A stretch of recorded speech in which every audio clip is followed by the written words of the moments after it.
दफा दाबी नहीं महानदी ठिका श्रमिक संघ पक्षर जगन्नाथ खनि महाप्रबंधक कार्यालय सम्मुखें धारणा। एमसीएल अधीनस्थ समस्त रेलवे साइडिंग और समस्त रोड सेल कोल सांपलिंग रे ठिका श्रमिक भावे आगरू कार्य करुथिबा समस्त श्रमिक मानक पुनः नियुक्ति श्रमिक भाई मानक एचपीसी हार में दरमा वृद्धि समस्त श्रमिक मानक मासिक 26 दिन हाजिर प्रदान प्रमुख 3 दफा दाबी नहीं महानदी कोयला खनि ठिका श्रमिक संघर सभापति कीर्तिश कुमार प्रधान नेतृत्व में अनेक ठिका श्रमिकों को नहीं तालचेर जगन्नाथ कोयला खनिर महाप्रबंधक कार्यालय सम्मुखें शांतिपूर्ण धारणा देते। तेबे यही 3 दफा दाबी को जदि पूरण करा न हुए तेबे आगामी दिन में रेल रोक हेबा सहित बड़ धरणर अर्थनैतिक अवरोध हेबो बोली श्रमिक संघर सभापति चेतावनी देछंती। हमरो एमसीएल अधीनस्थ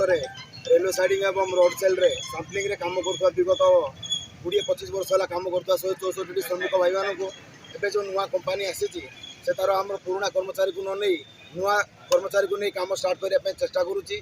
जहाँ को विरोध करी आज महानदी कोयला खनि ठिका श्रमिक संघ तरफ आज आम 3टी दाबी नहीं आज शांतिपूर्ण गणधारण देचु। मुख्य दाबी होची आमर पुराणा कर्मचारी मानक पुनः नियुक्ति एचपीसी रेट रे दरमा प्रदान एवं मासक 26टी हाजिरी अनुसार ड्यूटी प्रदान करने आम मुख्य दाबी 3टी दाबी रखी आज ये गणधारण देचु। जदि आपन दाबी पूरण न हुए तो आपण आगु को कोन पदक्षेप प्रथम आम आज शांतिपूर्ण गणधारण देचु। जदि आमर यार समाधान कौन एमसीएल बाहर न करती ताले आगामी दिन में निश्चित भाव में तालचेरवासी सहयोग तालचेर प्रत्येकटी समाजसेवी एवं आमर नेतागणकर सहयोग निश्चित भाव में आग को यह आंदोलन तीव्रतर हम एवं दरकार पड़े आम तालचेर समस्त खनि खदान बंद करने बाध्य धारणा बस कौन आभिमुख्य रही देखो महानदी कोयला खनि ठिका श्रमिक संघर सभापति कीर्तिश प्रधान नेतृत्व में आज एमसीएल अधीनस्थ रेलवे साइडिंग कोल सांपलिंग रे कार्य करुवा ठिका श्रमिक भाई मानकर पुनः नियुक्ति एचपीसी मूल्य रे समस्त ठिका श्रमिक भाई मानक एचपीसी मूल्य रे निर्धारित धार्य पारिश्रमिक एवं 26 दिन 2टी यही दाबी नहीं आम एमसीएल जगन्नाथ क्षेत्र महाप्रबंधक कार्यालय सामने आम शांतिपूर्ण भाव में आंदोलन बसीचु।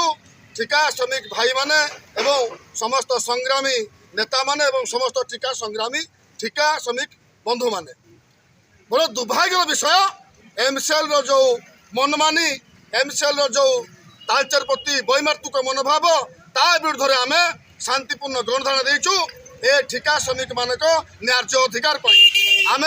दुखर सहित क्षोभर सहित आज आम आंदोलन राजरास्तार आंदोलन बसीचु। ठिका श्रमिक मानक जो न्याय्य दाबी अच्छी गोटे कंट्राक्टर चेंज है गोटे संस्थार जदि कौन श्रमिक दीर्घ दिन है कार्य करुए ताहले से संस्था जितेबाला तार नूतन प्रक्रियाकरण हुए कि कंट्राक्टर चेंज हुए से संस्थार कार्य करुवा पूर्व श्रमिक बंधु मैंने से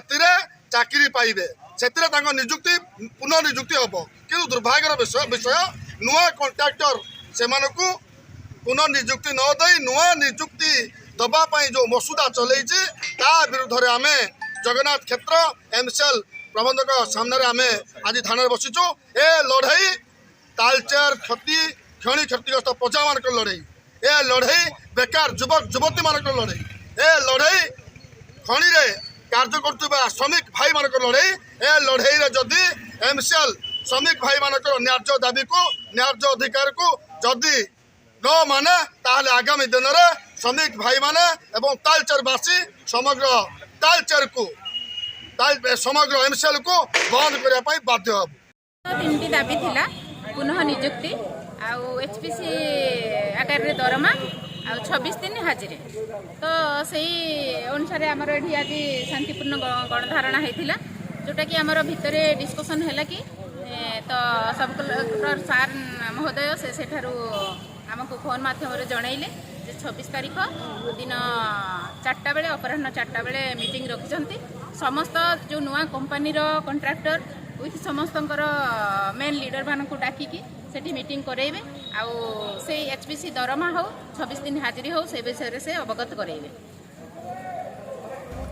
तालचेरु उत्तम दास का रिपोर्ट ज्योतिप्रभा न्यूज।